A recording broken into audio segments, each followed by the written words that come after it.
নমস্কার বন্ধুরা, আজ আবার আমরা চলে এসেছি আমাদের চ্যানেলে বেড়াতে যাওয়ার একটি নতুন ভিডিও নিয়ে, শুধুমাত্র আপনাদের জন্য।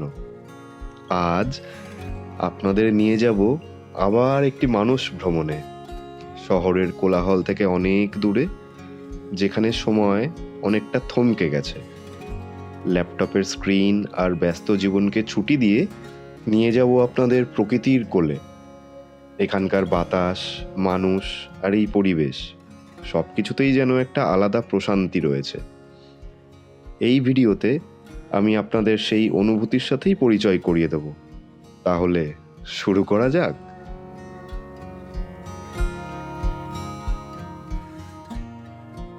তো বন্ধুরা, আমরা অবশেষে খিরাইতে এসে পৌঁছালাম। খিরাই হচ্ছে ফুলের উপত্যকা বলে। তো এখানে অন্যান্য উপত্যকার মতন যেমন পাহাড় পর্বত সেমন কিছুই নেই, এখানে শুধু ফুল। তো খিরাই সম্বন্ধে অনেক কিছু জানবো আর তোমাদেরকে যেতে যেতে কিছুটা তথ্য তোমাদেরকে শেয়ার করবো। তো বন্ধুরা, চলো যাওয়া যাক। খিরাই হলো পশ্চিমবঙ্গের পূর্ব মেদিনীপুর জেলার একটি বিখ্যাত বেড়াতে যাওয়ার গন্তব্য। এই অঞ্চলের মানুষেরা একে বলে থাকেন ভালোবেসে ফুলের উপত্যকা। কংসাবতী নদীর ধারে এখানে ফুলের চাষ হয়, যেমন গাঁদা, চন্দ্রমল্লিকা, ডালিয়া, সেলোসিয়া এবং আরও অনেক রকম ফুল।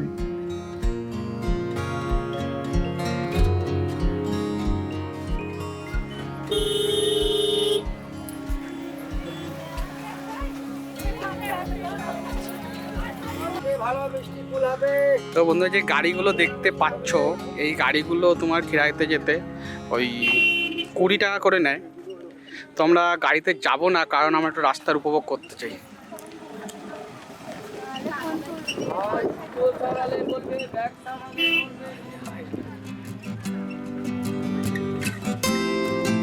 কিভাবে যাবেন? যদি কলকাতা থেকে যান তাহলে হাওড়া স্টেশন থেকে ট্রেন ছাড়ছে খিরাই যাওয়ার জন্য, যেমন মেদিনীপুর লোকাল বা খড়গপুর লোকাল। এছাড়া আপনারা পাঁশকুড়া লোকালেও যেতে পারেন। পাঁশকুড়া নেমে টোটো ধরে পৌঁছে যাবেন খিরাইতে।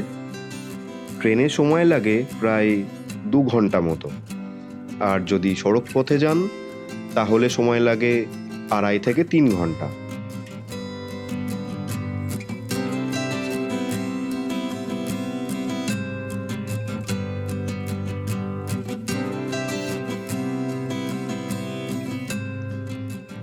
খিরাই পরিদর্শনের সেরা সময় হলো ডিসেম্বর থেকে ফেব্রুয়ারি, এই শীতকালটুকু।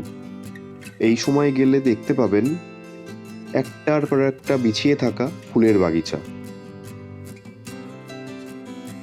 খিরাই স্টেশনে নেমে আপনারা পেয়ে যাবেন গাড়ি, যে গাড়ি আপনাকে পৌঁছে দেবে খিরাই ফুলের উপত্যকা। ভাড়া নেবে 20 টাকা। কিন্তু যদি আপনারা চান তাহলে হেঁটে যেতে পারেন। মাঠের আল পথ দিয়ে একদিক থেকে চলে গেছে রেল লাইন, পরপর ছুটে চলেছে একের পর এক ট্রেন, আর এক পাশে শুরু হয়ে গেছে মেলা, যেখানে রয়েছে খাবারের দোকান, দর্শনার্থীদের জন্য রয়েছে সেলফি তোলার একটি জায়গা। তাছাড়া রয়েছে অঢেল ফুলের দোকান, যেখান থেকে ফুল কিনে এনে উপহার দিতে পারেন প্রিয়জনকে।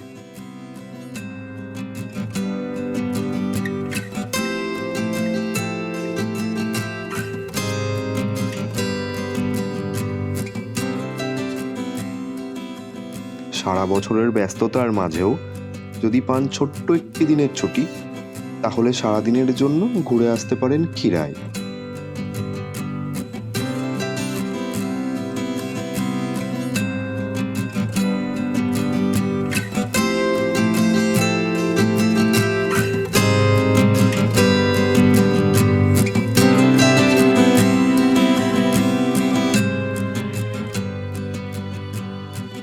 তো বন্ধুরা, আমাদের খিরাই ঘোরা হয়ে গেল। তো আমরা এখন ফুলের বাগানগুলো থাকে তার ঠিক উল্টো সাইডে আছে, এদিকেও আছে অল্প কিছু বাগান, যেমন সবচেয়ে বড় বাগান এই সর্ষে ফুলের বাগান, এদিকে হচ্ছে গাঁদা ফুলের বাগান আছে। তো যাই হোক, তো যেটা আমরা প্রতি ব্লগে বলে থাকি আমাদের পার্সোনাল ওপিনিয়ন শেয়ার করি। তো আমরা প্রায় সকালবেলা উঠেছি, আমাদের 8:30 ট্রেন ধরেছি মসলানপুর থেকে, চৌকটপুর থেকে, তো বুঝতেই পারছো।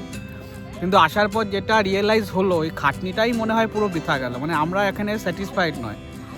এবার কারণ কি বলতে পারবো না, কিন্তু কোনো মতেই এখানে ভালো লাগেনি। এবার তোমাদের কেমন লাগবে পুরো ব্লগটা দেখে তো বুঝতেই পারছো, বাট আমাদের ভালো লাগেনি। তোমাদের ভালো লাগলে অবশ্যই এসো।